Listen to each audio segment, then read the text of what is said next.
ನಮಸ್ಕಾರ ವೀಕ್ಷಕರೇ, ತಪ್ಪೊಪ್ಪಿಗೆ ಅಥವಾ ಕನ್ಫೆಷನ್ ಅಂದರೆ ಏನು ಅಂತ ತಿಳಿಸ್ತಾ ಇದ್ದೀನಿ.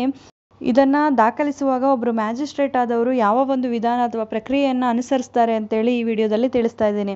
ತಪ್ಪೊಪ್ಪಿಗೆ ಅಂದರೆ ಅಪರಾಧ ಮಾಡಿರುವುದನ್ನು ಒಪ್ಪಿಕೊಳ್ಳುವುದು ಅಥವಾ ತನಗೆ ತೊಂದರೆಯಾಗುವ ಹೇಳಿಕೆಯನ್ನು ತಾನೇ ಅಂದರೆ ಆಪಾದಿತನೇ ಮ್ಯಾಜಿಸ್ಟ್ರೇಟ್ನ ಮುಂದೆ ಹೇಳುವುದಾಗಿರುತ್ತೆ. ಒಬ್ಬ ವ್ಯಕ್ತಿ ತಾನು ಒಂದು ನಿರ್ದಿಷ್ಟ ಅಪರಾಧವನ್ನು ಮಾಡಿದ್ದೇನೆ ಎಂದು ಮ್ಯಾಜಿಸ್ಟ್ರೇಟ್ರ ಮುಂದೆ ಹೇಳಿಕೆ ನೀಡಿ ಅದಕ್ಕೆ ಸಹಿ ಹಾಕಲ್ಪಟ್ಟಂಥದ್ದನ್ನು ತಪ್ಪೊಪ್ಪಿಗೆ ಅಂತ ಹೇಳಲಾಗುತ್ತೆ. ದಂಡ ಪ್ರಕ್ರಿಯಾ ಸಮಿತಿಯ ಕಲಂ 164ರಲ್ಲಿ ತಪ್ಪೊಪ್ಪಿಗೆ ಮತ್ತು ಅದನ್ನು ದಾಖಲಿಸುವ ಬಗ್ಗೆ ತಿಳಿಸಿದೆ. ಅದರಂತೆ ತಪ್ಪೊಪ್ಪಿಗೆಯನ್ನು ನೀಡುವುದು ಕಡ್ಡಾಯವೇನಿಲ್ಲ. ಆಪಾದಿತನು ಸ್ವಂತ ಇಚ್ಛಿಸಿದರೆ ಮಾತ್ರ ತಪ್ಪೊಪ್ಪಿಗೆಯನ್ನು ದಾಖಲು ಮಾಡಿಕೊಳ್ಳಬಹುದು. ಈ ಕಲಮಿನ ಪ್ರಕಾರ ಯಾವುದೇ ಮಹಾನಗರ ಮ್ಯಾಜಿಸ್ಟ್ರೇಟ್ ಅಥವಾ ನ್ಯಾಯಿಕ ಮ್ಯಾಜಿಸ್ಟ್ರೇಟರು ಆ ಪ್ರಕರಣವು ತನ್ನ ಅಧಿಕಾರ ವ್ಯಾಪ್ತಿಯಲ್ಲಿರಲಿ ಇಲ್ಲದೇ ಇರಲಿ ಆ ಪ್ರಕರಣದ ತನಿಖೆಯನ್ನು ನಡೆಸುತ್ತಿರುವಾಗ ಆದರೆ ಅದರ ಆರೋಪ ವಿಚಾರಣೆಯು ಪ್ರಾರಂಭವಾಗುವುದಕ್ಕೆ ಮುಂಚೆ ಆಪಾದಿತನು ಕೊಡಲ್ಪಟ್ಟ ತಪ್ಪೊಪ್ಪಿಗೆ ಅಥವಾ ಹೇಳಿಕೆಯನ್ನು ದಾಖಲು ಮಾಡಿಕೊಳ್ಳಬಹುದು, ಅಂದರೆ ರೆಕಾರ್ಡ್ ಮಾಡ್ಕೋಬಹುದು. ಯಾವುದೇ ಪೊಲೀಸ್ ಅಧಿಕಾರಿ ಯಾವ ತಪ್ಪೊಪ್ಪಿಗೆಯನ್ನು ದಾಖಲಿಸಿಕೊಳ್ಳುವಂತಿಲ್ಲ. ಮ್ಯಾಜಿಸ್ಟ್ರೇಟರು ಅಂಥ ತಪ್ಪೊಪ್ಪಿಗೆಯನ್ನು ದಾಖಲಿಸುವುದಕ್ಕೆ ಮೊದಲು ಅದನ್ನು ಕೊಡುತ್ತಿರುವ ವ್ಯಕ್ತಿ ನೀನು ತಪ್ಪೊಪ್ಪಿಗೆಯನ್ನು ಕೊಡಲು ಬಾಧ್ಯನಲ್ಲ ಮತ್ತು ನೀನು ತಪ್ಪೊಪ್ಪಿಗೆಯನ್ನು ನೀಡಿದರೆ ಅದನ್ನು ನಿನ್ನ ವಿರುದ್ಧ ಸಾಕ್ಷ್ಯದಂತೆ ಉಪಯೋಗಿಸಲಾಗುತ್ತದೆ ಎಂದು ಅವರಿಗೆ ವಿವರಿಸಬೇಕಾಗುತ್ತೆ.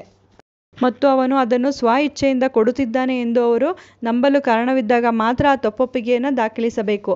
ತಪ್ಪೊಪ್ಪಿಗೆಯನ್ನು ಒಂದು ಸಾಕ್ಷ್ಯವನ್ನು ದಾಖಲಿಸಿಕೊಳ್ಳುವ ರೀತಿಯಲ್ಲೇ ದಾಖಲಿಸಿಕೊಳ್ಳಬೇಕಾಗುತ್ತೆ. ಅದಕ್ಕೆ ಅದನ್ನು ನೀಡಿದ ವ್ಯಕ್ತಿಯ ಸಹಿಯನ್ನು ಪಡೆಯಬೇಕು. ಅದನ್ನು ದಾಖಲಿಸಿಕೊಂಡ ನ್ಯಾಯಾಧೀಶರು ಸಹ ಅದಕ್ಕೆ ಸಹಿ ಹಾಕಬೇಕು. ಹೀಗೆ ತಪ್ಪೊಪ್ಪಿಗೆಯನ್ನು ದಾಖಲಿಸಿಕೊಂಡ ಮ್ಯಾಜಿಸ್ಟ್ರೇಟರು ಆ ಪ್ರಕರಣದ ಆರೋಪ ವಿಚಾರಣೆ ಮಾಡುವ ಮ್ಯಾಜಿಸ್ಟ್ರೇಟರಿಗೆ ಅದನ್ನು ಕಳಿಸಿಕೊಡಬೇಕಾಗುತ್ತೆ. ಈ ಕಲಮಿನ ಮೇರೆಗೆ ತೆಗೆದುಕೊಳ್ಳಲಾದ ತಪ್ಪೊಪ್ಪಿಗೆಯನ್ನು ಆ ಪ್ರಕರಣದಲ್ಲಿ ಒಂದು ಸಾಕ್ಷ್ಯವನ್ನಾಗಿ ಪರಿಗಣಿಸಲಾಗುತ್ತದೆ. ಒಟ್ಟಾರೆಯಾಗಿ ಈ ಕಲಮಿನ ಪ್ರಕಾರ ತಪ್ಪೊಪ್ಪಿಗೆಯು ಕಡ್ಡಾಯವಲ್ಲ. ಆಪಾದಿತನು ಸ್ವ ಇಚ್ಛೆಯಿಂದ ನೀಡಿದರೆ ಮಾತ್ರ ದಾಖಲಿಸಿಕೊಳ್ಬೇಕು. ಮಹಾನಗರ ಮ್ಯಾಜಿಸ್ಟ್ರೇಟ್ ಅಥವಾ ನ್ಯಾಯಿಕ ಮ್ಯಾಜಿಸ್ಟ್ರೇಟ್ಗಳು ಮಾತ್ರ ತಪ್ಪೊಪ್ಪಿಗೆಯನ್ನು ದಾಖಲಿಸಿಕೊಳ್ಳಲು ಅಧಿಕಾರ ಹೊಂದಿರ್ತಾರೆ. ತಪ್ಪೊಪ್ಪಿಗೆಯನ್ನು ಈ ಮ್ಯಾಜಿಸ್ಟ್ರೇಟರ ಮುಂದೆಯೇ ಮಾಡಬೇಕು. ಹಾಗೆ ಮಾಡುವಾಗ ಅವರಿಗೆ ಅದರಿಂದ ಆಗುವ ಪರಿಣಾಮಗಳ ಬಗ್ಗೆ ಮುಂಚೆಯೇ ಮ್ಯಾಜಿಸ್ಟ್ರೇಟ್ ಅವರು ವಿವರವಾಗಿ ತಿಳಿಸಬೇಕು. ಅದಕ್ಕೆ ಅದನ್ನು ನೀಡಿದ ವ್ಯಕ್ತಿ ಮತ್ತು ಮ್ಯಾಜಿಸ್ಟ್ರೇಟರ ಸಹಿ ಇಬ್ಬರದ್ದು ಬೇಕಾಗುತ್ತೆ. ತಪ್ಪೊಪ್ಪಿಗೆಯನ್ನು ಸಾಕ್ಷಿಯಾಗಿ ಬಳಕೆ ಮಾಡಲಾಗುತ್ತೆ. ಯಾವುದೇ ಪೊಲೀಸ್ ಅಧಿಕಾರಿ ತಪ್ಪೊಪ್ಪಿಗೆಯನ್ನು ದಾಖಲಿಸಿಕೊಳ್ಳೋಕೆ ಬರೋದಿಲ್ಲ. ತಪ್ಪೊಪ್ಪಿಗೆಯನ್ನು ಆರೋಪ ವಿಚಾರಣೆ ಪ್ರಾರಂಭವಾಗುವುದಕ್ಕೆ ಮುಂಚೆಯೇ ಪಡ್ಕೋಬೇಕಾಗುತ್ತೆ.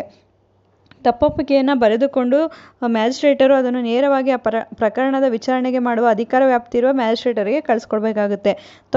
ತಪ್ಪೊಪ್ಪಿಗೆಯನ್ನು ದಾಖಲು ಮಾಡುವಾಗ ಮ್ಯಾಜಿಸ್ಟ್ರೇಟ್ ಈ ಮೇಲೆ ತಿಳಿಸಿದ ಪ್ರಕ್ರಿಯೆಗಳನ್ನು ಅನುಸರಿಸಿ ದಾಖಲೆ ಮಾಡಿಕೊಳ್ಳಬೇಕಾಗುತ್ತೆ. ಉಪಯುಕ್ತವಾಗಿದೆ ಅಂತ ಭಾವಿಸ್ತೀನಿ. ಮತ್ತಷ್ಟು ಮಾಹಿತಿಗಾಗಿ ನಮ್ಮ ಚಾನಲನ್ನು ಲೈಕ್ ಮಾಡಿ, ಮತ್ತೊಬ್ಬರಿಗೆ ಈ ವಿಚಾರ ಉಪಯುಕ್ತ ಆಗುತ್ತೆ ಅನಿಸಿದ್ರೆ ಶೇರ್ ಮಾಡಿ. ಹೊಸದಾಗಿ ನೋಡ್ತಾ ಇರೋರು ಸಬ್ಸ್ಕ್ರೈಬ್ ಮಾಡಿಕೊಂಡು ನೋಡಿ.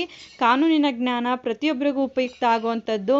ಬಿಡುವಿನ ಸಮಯದಲ್ಲಿ ಇಂಥ ಉಪಯುಕ್ತ ಮಾಹಿತಿಗಳನ್ನ ತಿಳ್ಕೊಳ್ಳೋದು ಪ್ರತಿಯೊಬ್ಬರಿಗೂ ಉಪಯುಕ್ತ ಆಗುತ್ತೆ ಅಂತ ಹೇಳಿ ಭಾವಿಸ್ತೀನಿ. ಧನ್ಯವಾದಗಳು.